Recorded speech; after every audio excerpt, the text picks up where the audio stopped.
وظننت أنا أني بذلك حزت غنى فوجدت أني خاسر فتلك مظاهر. اللہ کے رسول صلی اللہ علیہ وسلم نے جب ولیمہ کیا تھا تو اپنے گھر میں صحابہ کو دعوت کے لیے بلایا تھا. صحابہ مختصر تعداد میں آتے کھاتے چلے جاتے. اس طرح جو ہے لوگ ختم ہوتے گئے، لیکن 3 یا 4 افراد ایسے تھے جو گھر میں بیٹھے رہے اور آپس میں باتیں کر رہے تھے. اللہ کے رسول صلی اللہ علیہ وسلم ان کو بولنے سے، جیسے حیا ہوتی ہے آدمی کو بولنا اچھا نہیں لگتا، اللہ کے رسول صلی اللہ علیہ وسلم اسی حیا کے تحت کچھ بول نہیں پا رہے تھے. لیکن اللہ تبارک و تعالیٰ نے اپنے نبی کے احترام اور اپنے نبی کے خیالات، جذبات اور اپنے نبی کی مصروفیت، ان تمام چیزوں کا خیال رکھنے کی امت کو تعلیم دی. اللہ تعالیٰ نے بتایا کہ نبی کے گھر میں جب تم داخل ہو تو اس وقت تک داخل نہیں ہونا جب تک کہ تمہیں اجازت نہ ملے، اور اجازت ملے تو کھانے کی طرف دیکھتے ہوئے مت بیٹھ جاؤ، یعنی وقت سے پہلے مت جاؤ. جب بلائے جاؤ تو جاؤ، اور جب چلے جاؤ تو کھانے کے بعد پھر نکل جاؤ. اپنی گفتگو کرتے ہوئے وہاں بیٹھے مت رہو، اس لیے کہ یہ چیز نبی کو تکلیف پہنچاتی ہے اور نبی شرم محسوس کرتے ہیں تم سے اس بات کو بتانے میں.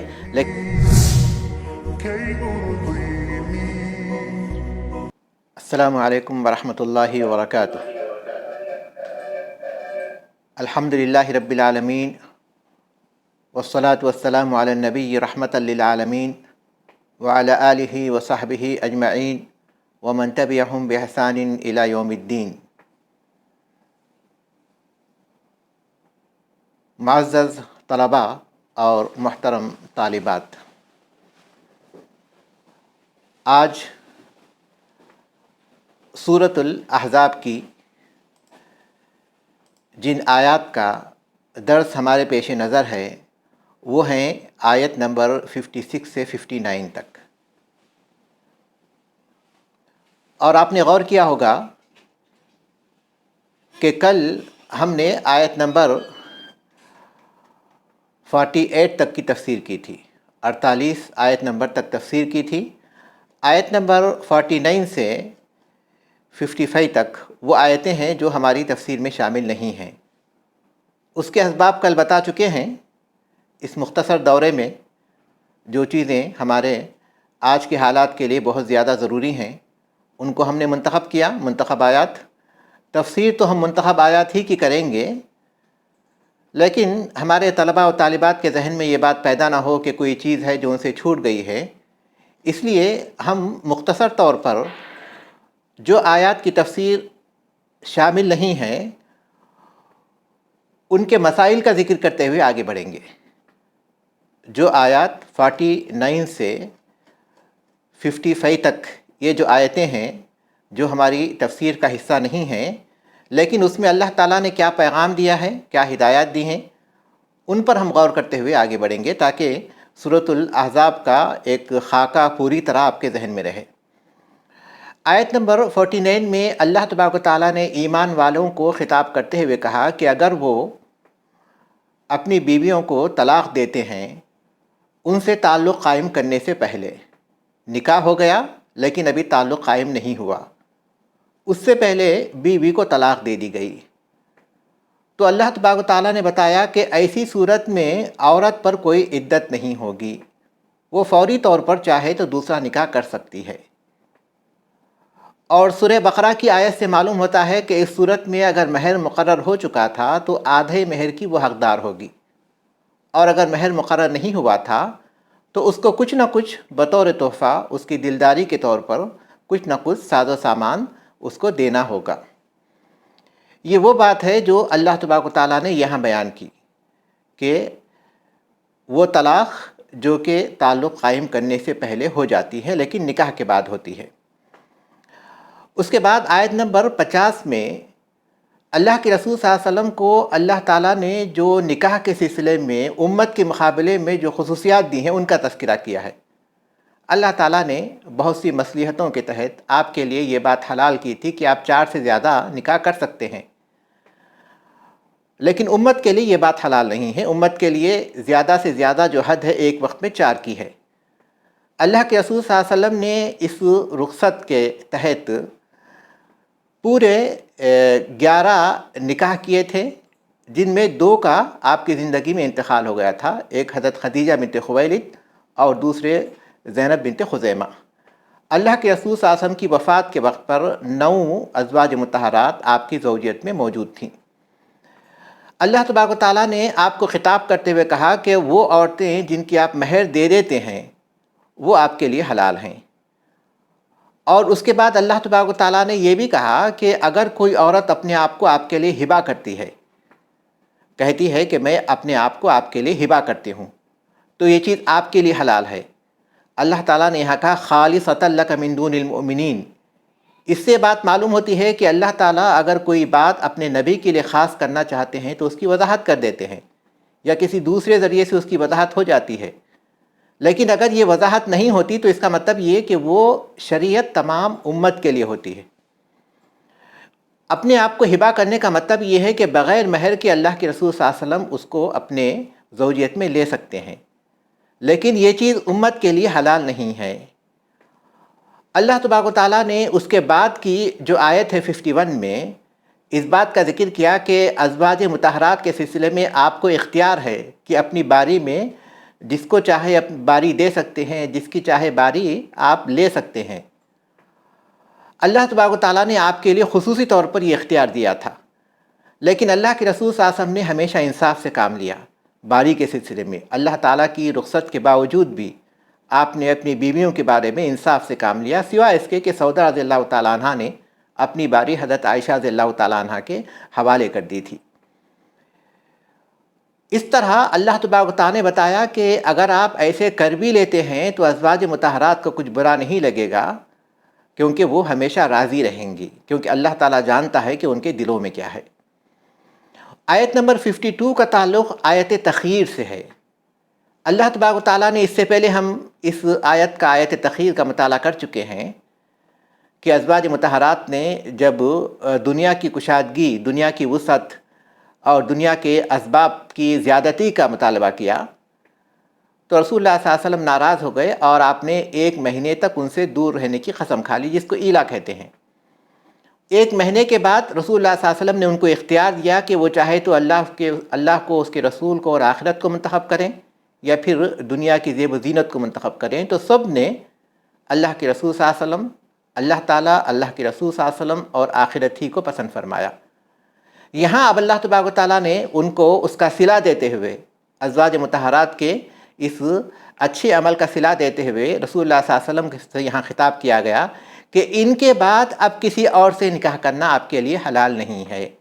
جو رخصت تھی ختم کی جا رہی ہے، نہ تو آپ کسی عورت سے نکاح کر سکتے ہیں اور نہ ہی کسی کو طلاق دے کر اس کی جگہ کسی اور سے نکاح کر سکتے ہیں، یہ آپ کو جائز نہیں ہے۔ البتہ جو لونڈیاں ہیں آپ ان سے استفادہ کر سکتے ہیں۔ اہل علم بتاتے ہیں کہ یہ جو ممانعت تھی اللہ تعالیٰ نے بعد میں ختم کر دی تھی، لیکن پھر بھی اللہ کے رسول صلی اللہ علیہ وسلم نے کسی اور سے نکاح نہیں کیا، یہ آپ کے اپنے ترجیح کی بات تھی۔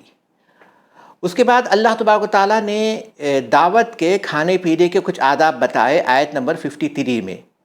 اس کا تعلق زینب بنت جہش رضی اللہ تعالیٰ عنہ سے نکاح کے وقت ہے۔ اللہ کے رسول صلی اللہ علیہ وسلم نے جب ولیمہ کیا تھا تو اپنے گھر میں صحابہ کو دعوت کے لیے بلایا تھا۔ صحابہ مختصر تعداد میں آتے، کھاتے، چلے جاتے۔ اس طرح جو ہے لوگ ختم ہوتے گئے، لیکن 3 یا 4 افراد ایسے تھے جو گھر میں بیٹھے رہے اور آپس میں باتیں کر رہے تھے۔ اللہ کے رسول صلی اللہ علیہ وسلم ان کو بولنے سے، جیسے حیا ہوتی ہے آدمی کو، بولنا اچھا نہیں لگتا، اللہ کے رسول صلی اللہ علیہ وسلم اسی حیا کے تحت کچھ بول نہیں پا رہے تھے، لیکن اللہ تبارک و تعالیٰ نے اپنے نبی کے احترام اور اپنے نبی کے خیالات، جذبات اور اپنے نبی کی مصروفیت، ان تمام چیزوں کا خیال رکھنے کی امت کو تعلیم دی۔ اللہ تعالیٰ نے بتایا کہ نبی کے گھر میں جب تم داخل ہو تو اس وقت تک داخل نہیں ہونا جب تک کہ تمہیں اجازت نہ ملے، اور اجازت ملے تو کھانے کی طرف دیکھتے ہوئے مت بیٹھ جاؤ، یعنی وقت سے پہلے مت جاؤ۔ جب بلائے جاؤ تو جاؤ، اور جب چلے جاؤ تو کھانے کے بعد پھر نکل جاؤ۔ اپنی گفتگو کرتے ہوئے وہاں بیٹھے مت رہو، اس لیے کہ یہ چیز نبی کو تکلیف پہنچاتی ہے اور نبی شرم محسوس کرتے ہیں۔ تم سے اس بات کو بتانے میں، لیکن اللہ تعالیٰ حق کو بتانے میں کوئی شرم محسوس نہیں کرتا۔ اس کے بعد اللہ تبارک و تعالیٰ نے ایک اہم بات بتائی، ساری باتیں اہم ہیں لیکن آج کل کے حالات کے اعتبار سے جو اہم بات بتائی کہ ازواج مطہرات سے جب تم کوئی چیز مانگو تو پردے کے پیچھے سے مانگو، یہ تمہارے دلوں کی پاکی کے لیے اور ان کے دلوں کی پاکی کے لیے بہت اچھی چیز ہے۔ روایات میں آتا ہے کہ آیت کا یہ حصہ عمر ابن خطاب رضی اللہ تعالیٰ عنہ کی خواہش کے مطابق نازل ہوا۔ عمر رضی اللہ تعالیٰ عنہ بار بار اللہ کے رسول صلی اللہ علیہ وسلم سے گزارش کرتے تھے کہ اللہ کے رسول صلی اللہ علیہ وسلم آپ کے گھر میں ہر قسم کے لوگ آتے جاتے ہیں، آپ ان پر کوئی پابندی لگائیے۔ اللہ تبارک و تعالیٰ نے یہ پابندی لگا دی کہ ازواج مطہرات سے تمہیں چاہیے کہ حجاب کے پیچھے سے کوئی چیز طلب کرو، کوئی چیز پوچھنا ہے تو حجاب کے پیچھے سے طلب کرو۔ اور یہ اصول ہمیشہ یاد رکھنا چاہیے کہ جب کوئی حکم دیا جاتا ہے، کسی کو خاص کیا جاتا ہے تو وہ ان کے ساتھ خاص نہیں ہوتا، کیونکہ ہماری جو شریعت ہے وہ کچھ خاص لوگوں کے لیے نازل نہیں ہوئی، الا یہ کہ کوئی دلیل ہو کہ وہ کسی کے ساتھ خاص ہے۔ ازواج مطہرات سے جب کہا گیا کہ تم پردے کے پیچھے سے کرو تو اس کا مطلب یہ کہ یہ حکم ساری امت کے لیے ہے۔ اور پھر یہ کہ جو علت بتائی گئی، جو سبب بتایا گیا، وہ یہ کہ ان کے اور تمہارے دل کے لیے زیادہ بہتر ہے۔ یہ کن لوگوں کے دل کے لیے؟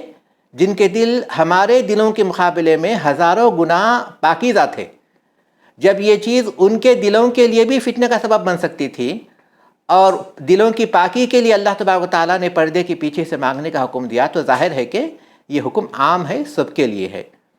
اور پھر یہ کہا گیا کہ اس طرح اگر تم نہیں کرو گے تو اس سے نبی کو تکلیف ہوگی۔ اس کے بعد اللہ تبارک و تعالیٰ نے پردے کا جب حکم دیا اوپر، کیونکہ یہ آیت پردے ہی کے حکم کی ایک وضاحت کرتی ہے، یعنی پردے ہی کے حکم کے سلسلے میں بتاتی ہے کہ پردے کے پیچھے سے طلب کرنا چاہیے، اس کا مطلب ہے کہ پردہ کرنا چاہیے۔ تو آیت نمبر 55 میں اللہ تبارک و تعالیٰ نے جب پردے کا حکم دیا تو اس کے بعد بتایا کہ پھر کن آیت نمبر 53 میں جب پردے کا حکم دیا تو 55 میں اللہ تبارک و تعالیٰ نے بتایا کہ وہ کون لوگ ہیں جن سے عورت کو پردے کی ضرورت نہیں ہے، جو عورت کے لیے محرم کی حیثیت رکھتے ہیں۔ ان کے بارے میں ہم آج کے درس میں جو پردے کے ساتھ تعلق سے ایک آیت آئے گی تو اس کے پس منظر میں پھر آیت نمبر 55 کو ہم لوگ اپنے پیش نظر رکھیں گے انشاءاللہ۔ تو اس آیت کو جب پردے کی آیت آئے گی اس وقت ہم لوگ اس کو اپنے سامنے رکھیں گے۔ تو اب آئیے ہم لوگ اپنی تفسیر کے درس کی طرف آتے ہیں، آیت نمبر 56 سے 59 تک۔ اللہ تبارک و تعالیٰ فرماتے ہیں، اعوذ باللہ من الشیطان الرجیم، ان اللہ وملائکتہ یصلون علی النبی یا ایہا الذین آمنوا صلوا علیہ وسلموا تسلیما۔ یقیناً اللہ تعالیٰ اور اس کے فرشتے، ان اللہ وملائکتہ یصلون علی النبی، نبی پر درود بھیجتے ہیں، یا ایہا الذین آمنوا، اے ایمان والو، صلو علیہ، تم بھی ان پر درود بھیجو، وسلموا تسلیما، اور خوب سلام بھیجا کرو۔ یقیناً اللہ تعالیٰ اور اس کے فرشتے اپنے نبی پر درود بھیجتے ہیں، اے ایمان والو تم بھی ان پر درود بھیجو اور ان پر خوب سلام بھیجا کرو۔ یہ اللہ تعالیٰ کی طرف سے نبی کریم صلی اللہ علیہ وسلم کے مقام مرتبے اور آپ کے جو بلند درجے ہیں اس کو وضاحت کرتی ہے یہ آیت۔ اس میں اللہ تبارک و تعالیٰ نے کہا کہ اللہ تعالیٰ اپنے نبی پر صلاۃ یعنی درود بھیجتے ہیں۔ صلاۃ کے معنی کیا ہیں؟ کل کے درس میں مختصر طور پر یہ بات ہمارے سامنے آئی تھی۔ اکثر علماء کہتے ہیں کہ اللہ تعالیٰ کی طرف سے صلاۃ، جس کو ہم درود اردو میں کہتے ہیں، تو اللہ تعالیٰ کی طرف سے درود یہ ہے کہ وہ اپنے بندے پر رحمت نازل کرتا ہے۔ فرشتوں کی طرف سے صلاۃ یعنی درود یہ ہے کہ وہ ان کے لیے رحمت اور مغفرت کی دعا کرتے ہیں، اللہ کے بندوں کے لیے۔ اور دوسرے انسانوں کی طرف سے صلاۃ یہ ہے کہ وہ اللہ تعالیٰ سے ان کے حق میں دعا مانگتے ہیں جن پر صلاۃ بھیجتے ہیں۔ یہ جمہور عام اہل علم کا قول یہی ہے، لیکن یہ قول حقیقت یہ ہے کہ ضعیف قول ہے، باوجود یہ کہ بہت مشہور ہے، اس لیے کہ اللہ تبارک و تعالیٰ نے صلاۃ میں اور رحمت میں فرق کیا ہے۔ جو صبر کرنے والے لوگ ہیں ان کے بارے میں اللہ تبارک و تعالیٰ نے فرمایا کہ اولئک علیہم صلوات من ربہم ورحمہ، یہ ایسے لوگ ہیں کہ ان پر اللہ تعالیٰ کے صلوات ہیں اور رحمت ہے۔ تو اس کا مطلب یہ ہے کہ صلات ایک الگ چیز ہے، کیونکہ اگر وہ ایک ہی چیز ہوتی تو یہ تکرار ہو جاتی، رحمت ہے اور رحمت ہے، یہ تکرار ہو جاتی۔ تو اس کا اور پھر عطف ہے، عطف کے بارے میں علماء کہتے ہیں کہ مغایرت کا تقاضا کرتا ہے۔ اس کا مطلب یہ ہے کہ دونوں الگ الگ چیزیں ہیں، مختلف چیزیں ہیں۔ صلات ایک مختلف چیز ہے اور پھر درود ایک مختلف چیز ہے۔ تو اب یہ صلات کیا چیز ہے؟ رحمت تو ہم جانتے ہیں، صلات کیا چیز ہے؟ تو صلات کے بارے میں ابو العالیہ رحمہ اللہ کا مشہور قول ہے کہ ثناؤہ علیہ فی الملأ الاعلی، ملأ اعلیٰ میں رسول اللہ صلی اللہ علیہ وسلم کی تعریف کرنا، یہ اللہ تعالیٰ کی طرف سے صلات ہے۔ اللہ تبارک و تعالیٰ اپنے نبی پر درود بھیجتے ہیں تو اس کا مطلب یہ کہ اللہ تعالیٰ فرشتوں کی مجلس میں اپنے نبی کا ذکر کرتے ہیں، ان کی تعریف کرتے ہیں، ان پر رحمتیں نازل کرتے ہیں، خود بخود وہ چیز اس میں آ جائے گی۔ اور فرشتے بھی اپنے نبی پر صلات بھیجتے ہیں، فرشتے بھی اپنے نبی پر صلات بھیجتے ہیں۔ تو فرشتے اپنے نبی یعنی اللہ تعالیٰ کے نبی، فرشتے بھی نبی صلی اللہ علیہ وسلم پر صلات بھیجتے ہیں، تو اس کا مطلب یہ ہے کہ فرشتے بھی اللہ تبارک و تعالیٰ کی مجلس میں نبی صلی اللہ علیہ وسلم کا ذکر کرتے ہیں، یہ چیز بھی اس میں آئے گی۔ اور فرشتے اپنے نبی کی رحمت کے لیے دعا کرتے ہیں اللہ تعالیٰ سے، یہ چیز بھی اس میں آئے گی۔ اور فرشتے نبی کریم صلی اللہ علیہ وسلم کے بلندی درجات کے لیے دعا کرتے ہیں، یہ چیز بھی اس میں شامل ہوگی۔ اور اس کے بعد شیخ عبد الرحمن سعدی رحمہ اللہ اپنی تفسیر میں بڑے اچھے انداز میں اس بات کا ذکر کرتے ہیں جو اس آیت کے اگلے حصے میں اللہ تعالیٰ نے بیان کی ہے، یا ایھا الذین آمنوا صلوا علیہ وسلموا تسلیما۔ پہلے اس بات کا بیان آیا کہ اللہ تعالیٰ بھی صلات بھیجتے ہیں، فرشتے بھی صلات بھیجتے ہیں نبی کریم صلی اللہ علیہ وسلم پر، تو ایمان والو تم بھی خوب صلات بھیجو اپنے نبی پر، تم بھی اپنے نبی پر صلات بھیجو، تاکہ عالم علوی یعنی جو اوپر کا عالم ہے آسمان کا، اور عالم سفلی جو زمین کا عالم ہے، دونوں اس سلسلے میں متحد ہو جائیں کہ وہ بھی صلات بھیجے، یہ بھی صلات بھیجے۔ تو اللہ تبارک و تعالیٰ نے ایمان والوں کو خطاب کیا، اللہ تعالیٰ نے اپنے بارے میں اور فرشتوں کے بارے میں خبر دی کہ وہ صلات بھیجتے ہیں، لیکن ایمان والوں کو حکم دیا کہ تم اس طرح کرو۔ تو اس کا مطلب یہ کہ ایمان والے کہہ کر خطاب کیا، یہ ایمان کے تقاضوں میں سے ہے۔ اللہ تعالیٰ نے ایمان والوں کو خطاب کیا ہے، تو شیخ عبد الرحمن سعدی اس کی تفسیر میں بڑی بہترین بات کہتے ہیں کہ ایمان والے بھی صلات بھیجو اللہ تعالیٰ کی اور فرشتوں کی پیروی کرتے ہوئے، اور اللہ کے رسول صلی اللہ علیہ وسلم کے ہم پر جو حقوق ہیں ان میں سے بعض حقوق کو ادا کرتے ہوئے، اور اپنے ایمان کو مکمل کرتے ہوئے، نبی کریم صلی اللہ علیہ وسلم کی تعظیم کرتے ہوئے، آپ سے محبت کا اظہار کرتے ہوئے، آپ کی تکریم کا اظہار کرتے ہوئے، اور اپنی نیکیوں میں اضافہ کرنے کے لیے اور اپنے گناہوں کے کفارے کے لیے تم بھی صلات بھیجو، تم بھی نبی کریم صلی اللہ علیہ وسلم پر درود بھیجو۔ تو اللہ تبارک و تعالیٰ نے اہل ایمان کو بھی حکم دیا، صلو کہا۔ یہ حکم جو ہے کسی خاص زمانے کے لیے نہیں ہوا اور کسی خاص جگہ کے لیے نہیں ہوا، بلکہ یہ عام ہے، اور اس میں کسی طرح کے الفاظ بھی نہیں بتائے گئے۔ صلو عام الفاظ ہیں، درود بھیجو الفاظ بھی نہیں بتائے گئے۔ اللہ کے رسول صلی اللہ علیہ وسلم نے اس کے مختلف الفاظ بتائے ہیں۔ احادیث میں صلات کی، اللہ کے رسول صلی اللہ علیہ وسلم پر صلات کی بہت زیادہ تاکید آئی ہے، جیسا کہ ایک حدیث میں آتا ہے کہ من صلی علیہ صلاۃ واحدۃ صلی اللہ علیہ عشر صلوات وحطت عنہ عشر خطیئات ورفعت لہ عشر درجات۔ یہ سنن ترمذی کی حدیث ہے، شیخ البانی نے اسے صحیح قرار دیا۔ جو مجھ پر ایک مرتبہ صلات بھیجتا ہے اللہ تعالیٰ اس پر 10 مرتبہ صلات بھیجتا ہے۔ اگر صلات کی تفسیر ہم یہ کریں گے کہ اللہ تبارک و تعالیٰ اس بندے کا اپنے مجلس میں ذکر کرتا ہے، تو اس کا مطلب یہ ہے کہ جو بندہ ایک مرتبہ اللہ کے رسول صلی اللہ علیہ وسلم پر درود پڑھتا ہے تو اللہ تعالیٰ 10 مرتبہ فرشتوں کی مجلس میں اس بندے کا ذکر کرتے ہیں، اور پھر اس سے 10 گناہوں کو دور کرتے ہیں اور 10 درجات کو بلند کرتے ہیں۔ بعض لوگ صلات کی اہمیت کو نہیں سمجھتے اور کہنے لگتے ہیں کہ جس طرح ایک نیکی کرنے پر اللہ تعالیٰ انسان کو 10 گنا ثواب دیتا ہے، یہی معاملہ صلات کا بھی ہے۔ انسان ایک مرتبہ درود بھیجتا ہے تو اس پر 10 مرتبہ درود بھیجا جاتا ہے۔ لیکن یہ حدیث بتاتی ہے کہ نہیں، یہ عام چیز نہیں ہے، بلکہ یہ عام چیز سے مختلف ہے، کیونکہ 10 مرتبہ جب اس پر صلات بھیجا جاتا ہے تو پھر 10 گنا بھی تو اس سے دور کیے جاتے ہیں، اور 10 درجات بھی تو اس سے بلند کیے جاتے ہیں، جبکہ عام نیکیوں کو یہ چیز حاصل نہیں ہوتی۔ اور اللہ کے رسول صلی اللہ علیہ وسلم سے ایک حدیث میں یہ بھی آتا ہے کہ اول الناس بی یوم القیامت اکثرہم علی صلاۃ، ترمذی کی حدیث ہے، شیخ البانی نے اسے صحیح قرار دیا کہ تمام لوگوں میں مجھ سے سب سے زیادہ قریب قیامت کے دن وہ لوگ ہوں گے جو مجھ پر سب سے زیادہ درود بھیجنے والے ہوں گے۔ ابی بن کعب رضی اللہ تعالیٰ عنہ کی حدیث تو بہت مشہور ہے۔ ابی بن کعب رضی اللہ تعالیٰ عنہ وہ کہتے ہیں کہ اللہ کے رسول صلی اللہ علیہ وسلم میں آپ پر کثرت سے درود بھیجتا ہوں، لیکن میں اپنے دعاؤں کے لیے، اپنے لیے دعاؤں کے لیے جو میں نے وقت خاص کیا ہوا ہے، تو اس میں سے کتنا وقت آپ کے لیے درود کے لیے رکھوں؟ تو آپ نے فرمایا کہ جتنا تم چاہو۔ تو میں نے پھر پوچھا کہ کیا چوتھائی وقت، اپنے وقت کا جو چوتھائی حصہ ہے اس میں وہ آپ کے لیے درود کے لیے خاص کروں؟ تو آپ نے فرمایا کہ ہاں، لیکن اگر تم اس میں اضافہ کرو تو یہ تمہارے لیے بہتر ہے۔ انہوں نے کہا کہ اگر آدھا وقت میں مقرر کروں؟ تو آپ نے کہا کہ جو تم چاہو، لیکن اس میں زیادتی کرو تو اور بہتر ہے۔ تو انہوں نے کہا کہ 2/3 حصہ جو ہے مقرر کر دوں اپنے وقت کا آپ پر صلوات بھیجنے کے لیے؟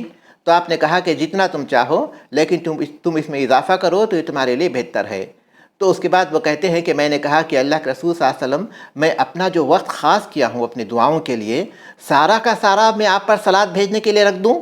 تو آپ نے فرمایا اذن تکفی ہمک ویغفر لک ذنبک، تب تو تمہارے سارے فکر اور پریشانیاں دور ہو جائیں گی اور تمہارے گناہ معاف ہو جائیں گے۔ یہ دو ہی چیزیں ہیں انسان کو، گناہوں کا خوف اور اس کی پریشانیوں کی دوری۔ یہ دونوں چیزیں اللہ کے رسول صلی اللہ علیہ وسلم پر کثرت سے درود بھیجنے سے انسان کو حاصل ہو جاتے ہیں۔ اب یہاں ایک سوال پیدا ہوتا ہے کہ اللہ تعالیٰ نے تو مطلق طور پر کہا درود بھیجنے کے لیے، لیکن اللہ کے رسول صلی اللہ علیہ وسلم سے الفاظ درود بھیجنے کے لیے ثابت ہیں، اور سب سے افضل درود کون سا درود ہے؟ جس کو درود ابراہیمی کہتے ہیں۔ درود ابراہیمی 2 صیغوں کے ساتھ آیا ہے احادیث میں، اور یہ دونوں صحیح بخاری صحیح مسلم کی حدیث ہے۔ اور علماء کہتے ہیں کہ ہمیں کبھی اس صیغے کے ساتھ پڑھنا چاہیے، کبھی اس صیغے کے ساتھ پڑھنا چاہیے، تاکہ اس حدیث پر بھی عمل ہو جائے اور اس حدیث پر بھی عمل ہو جائے۔ مشہور درود ابراہیمی تو یہی ہے۔ صحابہ نے اللہ کے رسول صلی اللہ علیہ وسلم سے سوال کیا کہ اے اللہ تبارک و تعالیٰ، آپ پر سلام بھیجنا تو ہم کو معلوم ہے، السلام علیک ایھا النبی، ہم نماز میں کہتے ہیں جب اتحیات پڑھتے ہیں، لیکن اللہ تعالیٰ نے ہم کو صلوات بھیجنے کے لیے کہا ہے، یہ صلوات کیسے کریں؟ تو اللہ کے رسول صلی اللہ علیہ وسلم نے کہا کہ کہو اللہم صلی علی محمد وعلی آل محمد کما صلیت علی ابراہیم وعلی آل ابراہیم انک حمید مجید، اللہم بارک علی محمد وعلی آل محمد کما بارکت علی ابراہیم وعلی آل ابراہیم انک حمید مجید۔ اور دوسرا جو صیغہ آیا ہے اسی درود کا وہ یہ ہے کہ اللہم صلی علی محمد وازواجہ وذریتہ کما صلیت علی ابراہیم وبارک علی محمد وازواجہ وذریتہ کما بارکت علی ابراہیم انک حمید مجید۔ یہ دونوں صیغے، تو اس کا مطلب یہ ہوا کہ نماز میں جب ہم درود پڑھتے ہیں تو اس میں سے کسی ایک کے ساتھ ہی درود بھیجنا چاہیے، کسی اور صیغے سے ہم نماز میں درود نہیں بھیج سکتے۔ لیکن جب عام طور پر آپ پر درود بھیجتے ہیں تو دوسرے صیغے استعمال کر سکتے ہیں جو مختصر بھی ہیں، دیکھیں اللہم صلی علی محمد وعلی آل محمد وبارک وسلم، یا سب سے مختصر ہے صلی اللہ علیہ وسلم جو ہم کہتے ہیں، تو یہ کافی ہو جاتا ہے لیکن عام اوقات میں۔ لیکن نماز میں جب ہم بھیجیں گے تو ہم کو یہی بھیجنا چاہیے۔ لیکن اب ہم یہ سوچیں کہ اگر کوئی خاص درود ہم کرنا چاہیں جو ہم نے اپنی طرف سے بنائے ہوئے ہیں، لوگوں کے بہت سے اپنے الفاظ میں لوگ درود بنائے ہوئے ہیں، تو کیا وہ کر سکتے ہیں؟ تو اگر اس کے الفاظ غلط نہیں ہیں تو کر سکتے ہیں، کوئی حرج کی بات نہیں ہے۔ لیکن ظاہر ہے کہ جب اللہ کے رسول صلی اللہ علیہ وسلم نے کچھ خاص الفاظ بنائے ہیں تو دنیا کے دوسرے لوگ چاہے کتنے بھی الفاظ بنا لیں اس سے بہتر تو نہیں ہو سکتے، کیونکہ اللہ کے رسول صلی اللہ علیہ وسلم نے ہمارے لیے جو الفاظ منتخب کیے ہوں گے وہ یقیناً سب سے بہتر الفاظ ہی ہوں گے جو اللہ کے رسول صلی اللہ علیہ وسلم نے ہم کو منتخب کیے ہیں۔ اس کے بعد اللہ تبارک تعالیٰ نے فرمایا کہ وصلوا علیہ وسلموا تسلیما، اور آپ پر خوب سلام بھیجا کرو۔ سلام کیا ہوتا ہے؟ سلام سلامتی کی دعا ہے۔ اگر ہم کہتے ہیں السلام، علماء کا یہ قول ہے کہ السلام اللہ تبارک تعالیٰ کے ناموں میں سے ایک نام ہے۔ السلام علیکہ کہتے ہیں ہمارے نبی صلی اللہ علیہ وسلم کے لیے، تو گیا ہم یہ کہتے ہیں کہ اللہ آپ کے لیے رہے، اللہ آپ کے لیے رہے۔ ہم کسی کے لیے بھی اگر سلام کہتے ہیں تو اس کا مطلب یہی ہوتا ہے، یعنی اللہ آپ کی حفاظت کرے، آپ کو اپنی نگرانی میں رکھے، آپ کو اپنی سیفٹی میں رکھے۔ اور اس کا ایک دوسرا مطلب یہ کہ یہ دعا ہے کہ اللہ تعالیٰ آپ کو آفات سے محفوظ رکھے۔ جب ہم کسی کو کہتے ہیں السلام علیکم تو اس کا مطلب یہ کہ ہم ان کے لیے دعا کرتے ہیں کہ اللہ تعالیٰ آپ کو آفتوں سے محفوظ رکھے۔ آفتوں سے مراد کون سی آفتیں ہیں؟ ایک تو حسی اور ظاہری آفتیں ہیں جو ہم محسوس کرتے ہیں، اور دوسری معنوی آفتیں ہیں۔ جو ظاہری آفتیں ہیں جس کو ہم محسوس کرتے ہیں وہ ہمارے بدن، مال اور عزت کو پہنچنے والی آفتیں ہیں، تو ہم دعا کرتے ہیں کہ بدن کو پہنچنے والی جو آفتیں ہیں اللہ تعالیٰ اس سے آپ کی حفاظت کرے۔ اور دین کو پہنچنے والی جو آفت کیا ہے؟ دین میں انسان فتنے کا شکار ہو جائے، دین سے انسان مرتد ہو جائے یا اس کے ایمان میں کمزوری ہو جائے۔ تو گویا السلام علیکم جب ہم کہتے ہیں تو اس کا مطلب یہ کہ ان کے دین کی حفاظت کے لیے اور ان کے بدن، ان کے مال اور ان کی عزت کی حفاظت کے لیے دعا کرتے ہیں۔ اللہ کے رسول صلی اللہ علیہ وسلم پر سلام بھیجنے کا کیا مطلب ہوا؟ ایک مطلب تو یہی ہے کہ اللہ تبارک تعالیٰ آپ کو حفاظت کرے، آپ کو اپنے حفظ میں رکھے، اور دوسرا یہ کہ اللہ تعالیٰ آپ کی آفتوں سے حفاظت کرے۔ ظاہر ہے کہ اس کا تعلق تو جب تک آپ صلی اللہ علیہ وسلم دنیا میں تھے اس کے اعتبار سے تو درست ہے، لیکن آپ کی وفات کے بعد آپ پر سلام بھیجنے کا کیا مطلب ہوا؟ آپ کی وفات کے بعد آپ کے پر سلام بھیجنے کا مطلب یہ ہوا کہ آپ کی قبر میں اللہ تبارک تعالیٰ آپ کے جسم مبارک کی حفاظت کرے، محفوظ رہے، کیونکہ نبیوں کے جسم کو مٹی نہیں کھاتی۔ اور قیامت کے دن اللہ تبارک تعالیٰ تمام مراحل میں آپ کو محفوظ رکھے، کیونکہ رسول اللہ صلی اللہ علیہ وسلم فرماتے ہیں کہ پل جو پار کرنے کا مرحلہ ہے جس کو صراط کہتے ہیں، وہ ایسا مرحلہ ہوگا کہ نبیوں کی زبان پر بھی سلم سلم کے الفاظ رہیں گے کہ اے اللہ تعالیٰ ہمیں صحیح سالم پار کرا دے، اے اللہ تعالیٰ ہمیں صحیح سالم پار کرا دے۔ تو یہ رسول اللہ صلی اللہ علیہ وسلم پر سلام بھیجنے کا مطلب ہوا۔ اس کے بعد اللہ تبارک و تعالیٰ نے فرمایا ان الذین یؤذون اللہ ورسولہ لعنہم اللہ فی الدنیا والآخرہ واعد لہم عذابا مہینا۔ ان الذین، یقیناً وہ لوگ جو یؤذون اللہ تعالیٰ کو ایذا پہنچاتے ہیں، تکلیف پہنچاتے ہیں، ورسولہ اور اس کے رسول کو، لعنہم اللہ تعالیٰ نے ان پر لعنت کی، فی الدنیا والآخرہ، دنیا میں بھی اور آخرت میں بھی، وَأَعَدَّ لَهُمْ اور تیار کیا ہے ان کے لیے عذابا مہینا، رسوا کن عذاب۔ بے شک وہ لوگ جو اللہ اس کے رسول کو ایذا پہنچاتے ہیں اللہ تعالیٰ نے دنیا اور آخرت میں ان پر لعنت کی ہے، اور ان کے لیے عذاب مہین، ذلت آمیز عذاب تیار کر رکھا ہے۔ اللہ اس کے رسول کو ایذا پہنچاتے ہیں۔ اللہ تعالیٰ نے جب بتا دیا کہ رسول کا یہ مقام ہے، تو اب یہاں یہ بتایا جا رہا ہے کہ رسول کو ایذا پہنچانے کا کتنا بڑا گناہ ہے۔ اور پھر اس پس منظر میں ہے کہ اللہ تبارک و تعالیٰ کا پہلے ذکر کیا گیا ایذا کے سلسلے میں، جب ایذا کا ذکر آیا، کیونکہ لوگوں میں کچھ ایسے بھی ہیں جو اللہ کو بھی ایذا پہنچاتے ہیں۔ یہاں سوال یہ ہے کہ اللہ کو ایذا پہنچانے کا کیا مطلب ہے، کیونکہ اللہ تبارک و تعالیٰ کو ایذا پہنچانے کی تو کوئی طاقت نہیں رکھتا۔ ایذا یعنی تکلیف پہنچانا، ایسے کاموں کا ارتکاب کرنا، ایسے کام کرنا جو اللہ تعالیٰ کو ناپسند ہیں، یہ اللہ تعالیٰ کو ایذا پہنچانا ہے۔ جن کاموں سے اللہ تبارک و تعالیٰ نے منع کیا ہے، اللہ تبارک و تعالیٰ کو ایسے عیبوں سے متصف کرنا، اللہ تعالیٰ کو عیبوں سے متصف کرنا، جیسے یہ کہنا کہ اللہ تبارک و تعالیٰ فقیر ہے، نعوذ باللہ، جیسے کہ یہودی کہا کرتے تھے ان اللہ فقیر ونحن اغنیاء۔ یا پھر یہ کہ زمانے کو گالی دینا، زمانے کو برا بھلا کہنا، حالات نے ایسا کر دیا۔ حدیث قدسی میں آتا ہے کہ ابن آدم مجھے ایذا پہنچاتا ہے، وہ زمانے کو گالی دیتا ہے، زمانے کو برا بھلا کہتا ہے، جبکہ میں ہی زمانہ ہوں۔ زمانے کے جو نشیب و فراز ہے، زمانے کے جو بھی حالات بدلتے ہیں وہ میرے ہی حکم سے بدلتے ہیں۔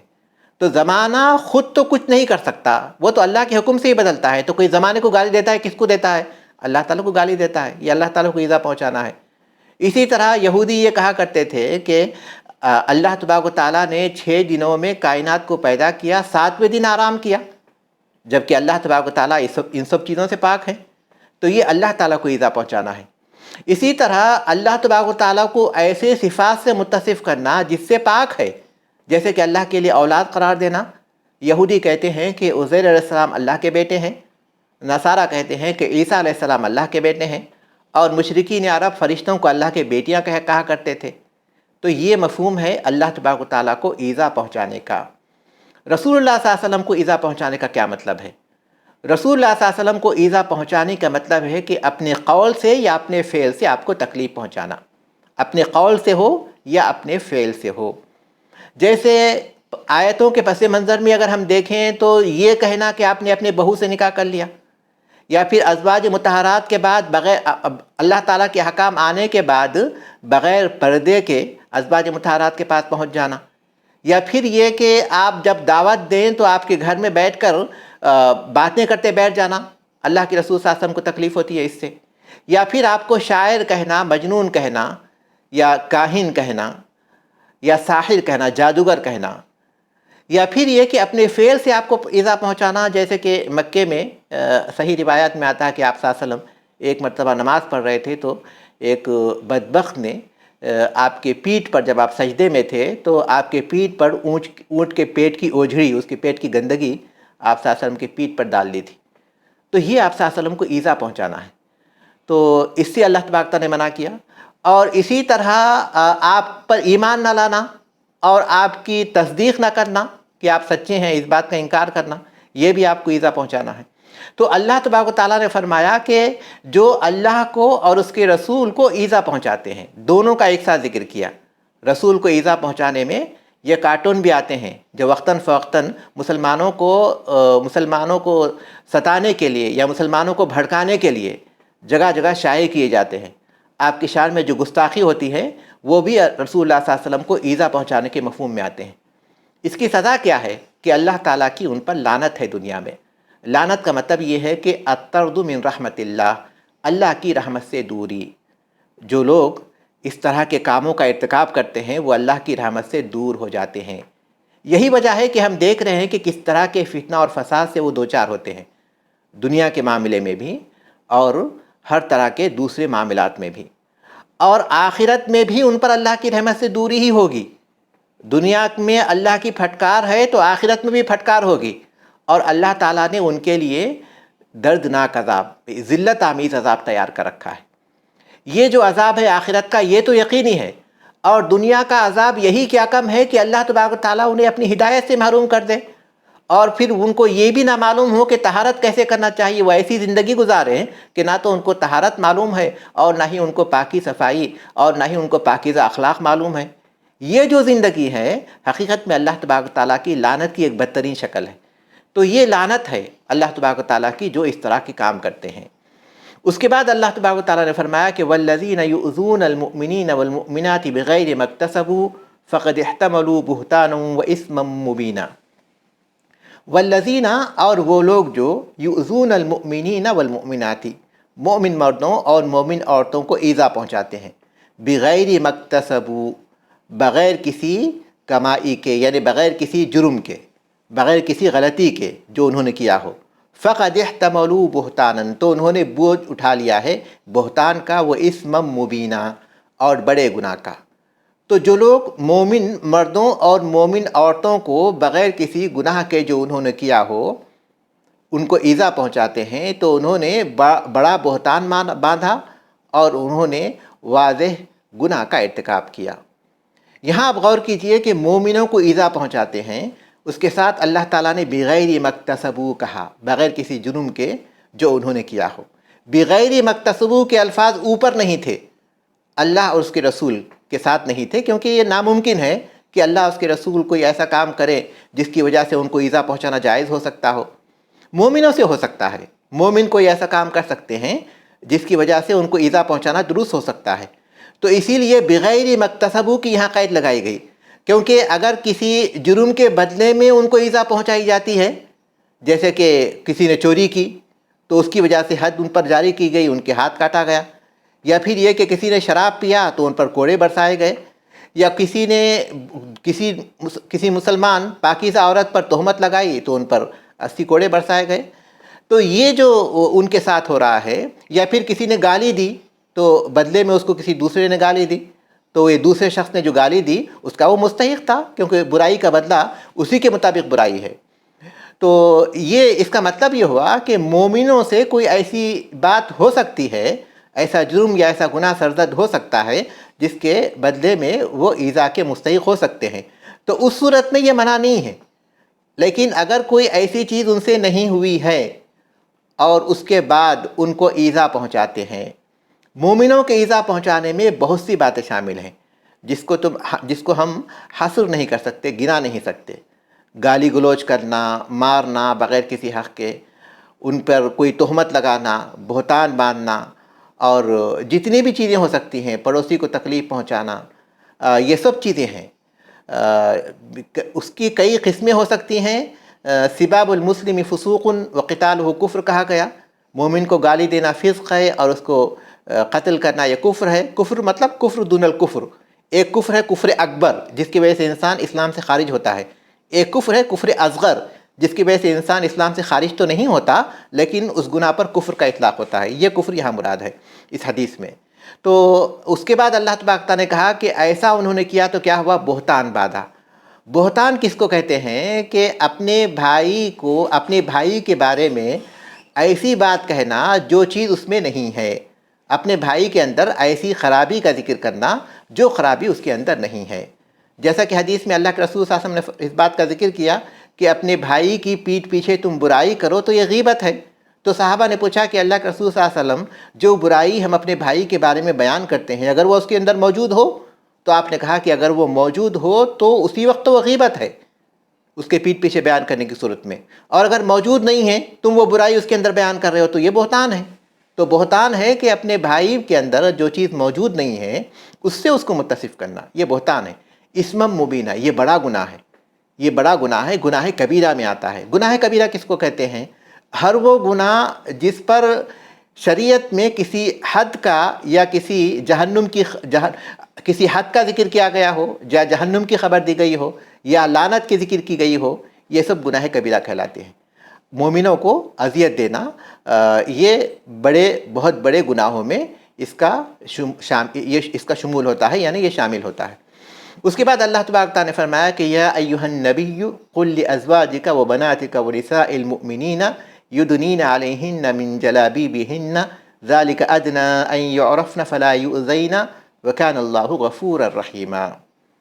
اے نبی کہہ دیجئے اپنی بیویوں سے، یا ایھا النبی اے نبی، قل کہہ دیجئے لازواجک اپنی بیویوں سے، وبناتک اور اپنی بیٹیوں سے، ونساء المؤمنین اور مومنوں کی بیویوں سے، مومنوں کی عورتوں سے، یدنین علیہن من جلابیبہن اپنے جلباب اپنے اوپر اوڑھ لیا کریں، ذالک ادنی ان یعرفن یہ زیادہ بہتر ہے اس بات کے لیے کہ وہ پہچان لی جائیں، فلا یؤذین اور ان کو تکلیف نہ پہنچائی جائے، وکان اللہ غفور الرحیمہ اور اللہ تعالیٰ بڑا بخشنے والا اور بڑا رحم کرنے والا ہے۔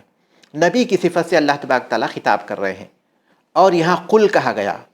قل نبی کریم صلی اللہ علیہ وسلم ہر وہ چیز جو آپ پر نازل کی جاتی ہے اس کو پہنچانے کے پابند ہیں، لیکن اس کے باوجود بھی اگر کوئی چیز کے بارے میں کہا جاتا ہے کہ آپ یہ کہیے، بتائیے، تو اس کا مطلب یہ کہ جو بات بتائی جا رہی ہے اس کی طرف آپ کو خاص توجہ دینا ہے۔ یہ بہت اہم بات ہے۔ جب قل کے ساتھ کہی گئی تو مطلب یہ کہ جو چیز تبلیغ کرنی ہے ان میں اس چیز کو دوسروں کے مقابلے میں بہت اہمیت حاصل ہے، اس کی طرف توجہ دینے کی ضرورت ہے۔ یہ مفہوم ہے، اہل علم اس کا یہ مفہوم بیان کرتے ہیں۔ اللہ تبارک و تعالیٰ نے نبی کریم صلی اللہ علیہ وسلم کو خطاب کرتے ہوئے کہا کہ قل لازواجک اپنی بیویوں سے کہیے۔ ازواج یہ جمع ہے زوج کی، اور زوج شوہر اور بیوی دونوں کو کہتے ہیں۔ زوج شوہر اور بیوی دونوں کو کہتے ہیں، فصیح زبان یہی ہے، لیکن عام استعمال میں شوہر کو زوج کہتے ہیں اور بیوی کو زوجتن کہتے ہیں، اور یہ استعمال ہی ایسا عام ہو گیا ہے، غیر فصیح ہے، یہ فصیح نہیں ہے لیکن عام ہو چکا ہے۔ لیکن بعض حالات میں اس کی ضرورت بھی پڑتی ہے، جیسے کہ وراثت کے مسائل ہیں، کسی آدمی کے بارے میں کہا جائے کہ اس شخص کا انتقال ہو گیا اور اس کے وارثوں میں اس کا اب موجود ہے اور اس کا اخ موجود ہے اور اس کا زوج موجود ہے، تو اب یہ فیصلہ کرنا مشکل ہوگا کہ زوج سے مراد کون ہے، شوہر کا انتقال ہوا یا بیوی کا انتقال ہوا، اور جو موجود ہے وہ بیوی ہے یا شوہر ہے۔ اگر زوج ہی استعمال کریں گے شوہر کے لیے، بیوی کے لیے، تو وراثت کے مسائل میں کافی مشکل ہو جائے گی، تو اس لیے وہاں علماء آمدن زوجتن کا استعمال کرتے ہیں بیوی کے لیے، تو وہاں اس کی ضرورت بھی پڑتی ہے، اگرچہ کہ یہ فصیح زبان نہیں ہے لیکن غیر فصیح ہونے کے باوجود بھی اس کی ضرورت ہوتی ہے، اس لیے اس کو استعمال کرتے ہیں۔ تو اللہ تبارک و تعالیٰ نے کہا کہ اپنی بیویوں سے کہیے اور اپنی بیٹیوں سے کہیے جو اس وقت موجود تھیں، کیونکہ اس آیت کے نازل ہونے سے پہلے کچھ بیٹیوں کا تو انتقال ہو گیا تھا، تو اپنی بیویوں اور اپنی بیٹیوں سے کہیے، اس کے بعد اللہ تبارک و تعالیٰ کہتے ہیں کہ مومن عورتوں سے کہیے۔ اللہ تبارک و تعالیٰ نے اہمیت کے اعتبار سے پہلے آپ کی بیویوں کا ذکر کیا، کیونکہ جو حکم بیان کیا جا رہا ہے اس سلسلے میں، پھر بیٹیوں کا ذکر کیا، پھر سارے مومن عورتوں کا ذکر کیا۔ یہ آیت حجاب ہے، پردے کی آیت ہے، جس میں کسی قسم کا کوئی شبہ نہیں ہو سکتا۔ اس کے الفاظ اتنے واضح ہیں کہ کسی کو کسی تعویل کی کوئی گنجائش ہی نہیں نکل سکتی، کیونکہ اللہ تبارک و تعالیٰ سارے مومن عورتوں کا یہاں ذکر کر رہے ہیں، اور اس کے بعد کہہ رہے ہیں کہ اپنے اوپر وہ چادریں ڈال لیا کریں۔ جلابیب یہ جلباب کی جمع ہے، جلابیب یہ جلباب کی جمع ہے۔ جلباب ایسی چادر کو کہتے ہیں جو عورت کو اس کے سر سے اس کے پیروں تک ڈھانک دیتی ہے، اس کے سر سے اس کے پیروں تک اس کو چھپا دیتی ہے۔ علماء اس کی تفسیر میں کہتے ہیں، جو سلف صالحین ہیں اس تفسیر میں کہتے ہیں کہ ایسی چادر ڈال لیں جس کو جو ہے اپنے چہرے کے پاس گھونگھٹ کی طرح بنا لیں، اور آنکھ کے ذریعے وہ اپنے راستے کو دیکھ سکے۔ ابن عباس رضی اللہ تعالیٰ اس کی تفسیر میں یہی کہتے ہیں۔ تو جلباب ایسی چادر کو کہتے ہیں، اور جلباب کا استعمال رسول اللہ صلی اللہ علیہ وسلم کے دور میں صحابیات کی زندگی میں عام تھا، خاص طور پر ان آیتوں کے نازل ہونے کے بعد، کیونکہ اللہ کے رسول صلی اللہ علیہ وسلم نے صحیح بخاری کی حدیث کے مطابق جب عورتوں سے کہا کہ تم لوگ عید کی نماز کے لیے نکلا کرو، تو ایک صحابیہ نے کہا کہ اللہ کے رسول صلی اللہ علیہ وسلم ہمارے پاس کسی کے پاس جلباب نہیں ہوتا تو وہ کیا کرے؟ تو آپ نے یہ نہیں کہا کہ جلباب کے بغیر نکل جائے، تو آپ نے کہا کہ کوئی بہن کے جلباب میں وہ آ جائے، یعنی کوئی بہن اس کو اپنا جلباب دے دے۔ تو یہ جو جلباب کا ذکر آیا ہے اس کا استعمال عام تھا۔ تو جلباب ایسی چادر کو کہتے ہیں جو سر سے پیر تک چھپا دیتی ہے، اور ایک گھونگھٹ کی طرح اپنے چہرے پر نکالنے کے بعد آنکھوں کا جو حصہ ہے اس کے ذریعے وہ راستہ دیکھ سکتی ہیں۔ یہ ایک چادر کو کہتے ہیں، یعنی جو عام کپڑے عورت پہنتی ہے اس کے اوپر ایک چادر ڈال لیا کرے، اس کو پردہ کہتے ہیں۔ لیکن عام طور پر جب حجاب ہم کہتے ہیں تو ہاتھ اور چہرے پر حجاب کا اطلاق نہیں کرتے۔ حجاب کا مطلب یہ کہ عورت ایک ایسے کپڑے پہنتی ہے جس میں وہ اپنے چہرے اور اپنے ہاتھ کو ظاہر کرتی ہے، لیکن یہ جو ہے غلط ہے، یہ حجاب نہیں ہے، حقیقت میں حقیقی حجاب نہیں ہے، بلکہ یہ حجاب کا تعلق جو ہے جلباب سے ہے۔ آج کل عام طور پر جو برقعے کا استعمال ہوتا ہے، کیونکہ جو چادر ہوتی ہے اس کی حفاظت کرنا بہت مشکل ہوتا ہے۔ چادر پہننا یہی اصل ہے، حکم اسی بات کا ہے کہ وہ ایک چادر اوڑھ لیا کرے اپنے کپڑوں کے اوپر، تاکہ اپنی زینت کو چھپا لے جب وہ باہر نکلے۔ لیکن چادر کو سنبھالنا مشکل ہوتا ہے، اس لیے خاص طور پر ہند و پاک میں برقعے کا جو رواج ہوا ہے وہ اس مقصد کو پورا کرتا ہے۔ اس لحاظ سے یہ صحیح ہے کہ برقعہ اگر استعمال کر لیں تو یہ جلباب کی جگہ پر بہت اچھے طریقے سے اس کے مقصد کو پورا کر دیتا ہے۔ تو جلباب کا استعمال یہ عورتوں پر اللہ تبارک و تعالیٰ نے مقرر کیا ہے، یہ اللہ تبارک و تعالیٰ کی شریعت کا مقرر کردہ حصہ ہے، کوئی علماء کا بنایا ہوا قانون نہیں ہے عورتوں پر تھوپا ہوا۔ بلکہ علماء کہتے ہیں اس مقام پر آیت کی تفسیر میں کہ اللہ تبارک و تعالیٰ عورتوں پر اتنا مہربان ہے کہ ان کے حالات کے اعتبار سے اور ان کی ضرورت کے اعتبار سے ان کو ایسے احکام بھی دیے ہیں جس کے ذریعے وہ اپنے بہت سی چیزوں کی حفاظت کر سکتی ہیں۔ یہ اللہ تبارک و تعالیٰ کے عورتوں پر احسان میں سے ایک احسان ہے یہ آیت، کہ ان کو پردے کا حکم دیا ہے تاکہ فتنے سے وہ اپنے آپ کو بچا سکے۔ تو اللہ تبارک و تعالیٰ نے یہاں جلابیب کا حکم دیا، اور آج جو برقع ہیں وہ اس مقصد کو پورا کرتے ہیں، اور اس کی علت اللہ تبارک و تعالیٰ نے یہ بتائی کہ یہ زیادہ بہتر ہے کہ انہیں پہچان لیا جائے۔ اس کے پس منظر میں بیان کیا جاتا ہے کہ جب مسلمان عورتیں اس وقت جب تک پردے کے احکام نازل نہیں ہوئے تھے، تو وہ بغیر پردے ہی کی نکلتی تھیں۔ لونڈیاں جو تھیں وہ بھی بغیر پردے کی نکلتی تھیں۔ تو جو منافقین تھے وہ مسلمان عورتوں کو چھیڑا کرتے تھے، بعد میں جب ان کو ڈانٹا جاتا تو کہتے کہ ہم سمجھ رہے تھے کہ وہ لونڈی ہے۔ لونڈیوں کے بارے میں چونکہ اتنی زیادہ سختی نہیں کی جاتی، اس طرح یہ کہہ کر اپنے آپ کو وہ بچانے کی کوشش کرتے تھے۔ تو یہاں اللہ تبارک و تعالیٰ نے کہا کہ اگر وہ جلباب پہن لیں گے تو یہ تو جلباب پہنی رہیں گی، لیکن لونڈیاں نہیں پہنتی، اس حیثیت سے وہ معلوم کر لی جائیں گی کہ یہ عورت وہ ہے جو کہ آزاد ہے، یہ آزاد عورت ہے، لہٰذا ہم اس کو نہیں پریشان کر سکتے۔ تو اسی لیے اللہ تبارک تعالیٰ نے کہا کہ یہ اس بات کے لیے زیادہ مناسب ہے کہ ان کو پہچان لیا جائے اور پھر ان کو ایذا نہیں پہنچائی جائے جیسے لونڈیوں کو پہنچائی جاتی۔ اللہ تبارک تعالیٰ نے اس بات کی یا وضاحت کی کہ یہ مقصد ہے، یہ فائدہ ہے۔ اب یہاں یہ سوال پیدا ہوتا ہے کہ آج مغربی معاشرے میں یا پھر کچھ معاشرے ایسے ہیں جس میں عورت حجاب پردہ استعمال کرتی ہے تو اسے پہچان لیا جاتا ہے کہ مسلمان عورت ہے اور اس کو ایذا پہنچائی جاتی ہے، تو کیا اب اس کا الٹ ہو چکا ہے کہ اب پردے کی وجہ سے ایذا پہنچائی جاتی ہے جبکہ اس وقت جو ہے پردے کی وجہ سے ایذا نہیں پہنچائی جاتی تھی؟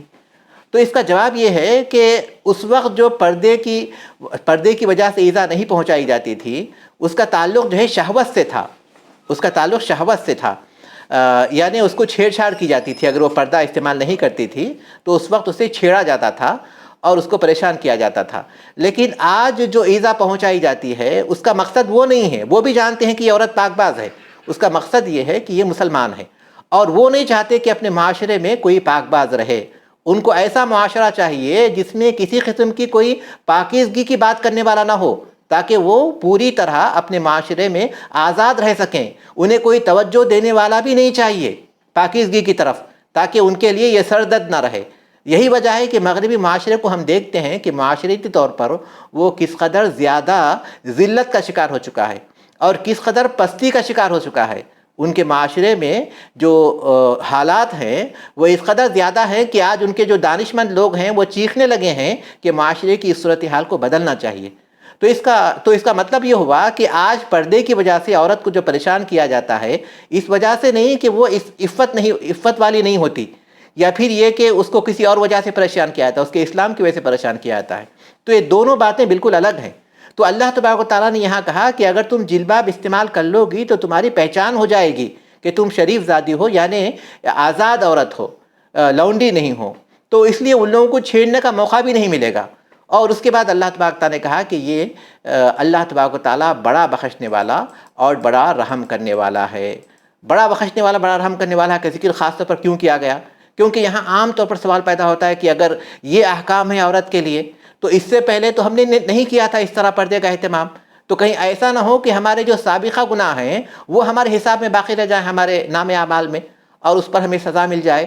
تو اللہ تبارک تعالیٰ نے کہا کہ حکم کے نازل ہونے سے پہلے جو غلطیاں ہو چکی ہیں اللہ تعالیٰ اسے بخشنے والا ہے، وہ بڑا رحیم ہے۔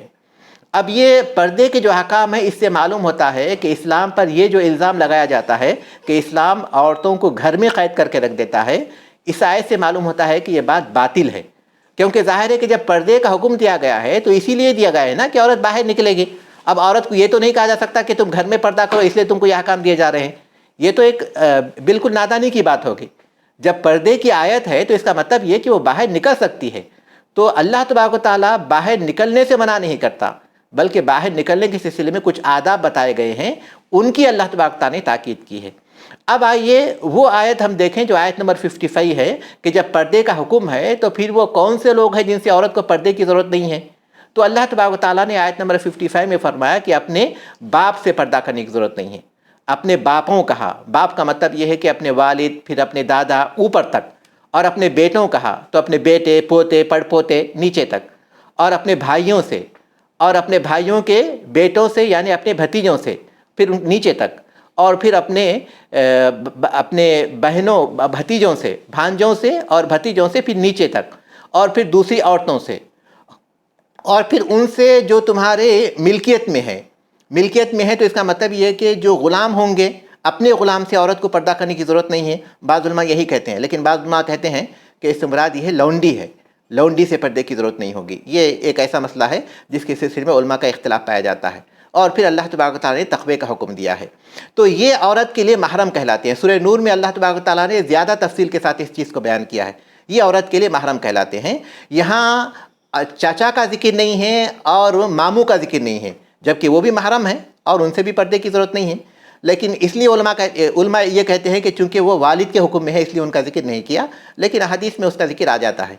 تو یہ وہ محرم رشتے ہیں جن سے عورت کو پردہ کرنے کی ضرورت نہیں ہے۔ پردہ کرنے کی ضرورت نہیں کا مطلب کیا ہے؟ مطلب یہ کہ اپنی زینت کا اظہار ان کے سامنے کر سکتی ہے۔ زینت کا اظہار کا مطلب یہ ہے کہ عورت جن مقامات پر زینت لگاتی ہے، جیسے زیور پہنتی ہے، جیسے اپنی گردن پر، اپنے ہاتھوں میں، اپنے سر کے بال ہے، اپنے گلا ہے جہاں وہ ہار پہنتی ہے، یا اپنے ہاتھ ہے جس میں وہ چوڑیاں پہنتی ہے، تو وہ ان کے سامنے ظاہر کر سکتی ہے، زینت ظاہر کر سکتی ہے۔ باقی اپنے بدن کا اظہار سوائے شوہر کے کسی اور کے لیے جائز نہیں۔ لیکن اپنی زینت کا اظہار ان کے سامنے کر سکتی ہے۔ اور علماء بتاتے ہیں کہ رشتے میں یہ ساری چیزیں جو رخصت دی گئی ہیں اپنی زینت کے اظہار کے، اگر فتنے کا اندیشہ ہو تو پھر اس وقت اس کو وہاں بھی جو ہے پردہ کرنا ہوگا، اگر کہیں فتنے کا اندیشہ ہے، کیونکہ اصل مقصد جو پردے کا حکم ہے وہ فتنے سے بچنا ہے۔ تو جہاں فتنہ ہوگا وہاں جو ہے پابندی آ جائے گی، جہاں فتنہ نہیں ہوگا تو اللہ تعالیٰ نے جو رخصت دی ہے اس حد تک رخصت باقی رہے گی۔ تو یہ کچھ احکام ہیں جو ایسی آیتوں کے احکام بھی تھے جو ہمارے درس میں نہیں تھے، لیکن استفادے کی خاطر تمام طلباء و طالبات کو وہ باتیں معلوم ہو جائیں اس کی خاطر ہم نے ان باتوں کو بھی ذکر کیا، اور آج کے درس میں جو باتیں تھیں وہ بھی ہمارے سامنے آئیں۔ اللہ تبارک تعالیٰ سے دعا ہے کہ اللہ تبارک تعالیٰ ہمیں اپنے کلام کا صحیح فہم عطا کرے اور ان کے مطابق عمل کرنے کی توفیق عطا فرمائے، اور ہمارے معاشرے کو اللہ تبارک تعالیٰ ان احکام کے مطابق عمل کرنے کا موقع عنایت کرے۔ آمین۔ وصلی اللہ علی محمد وعلی آلہ وصحبہ اجمعین والحمد للہ رب العالمین۔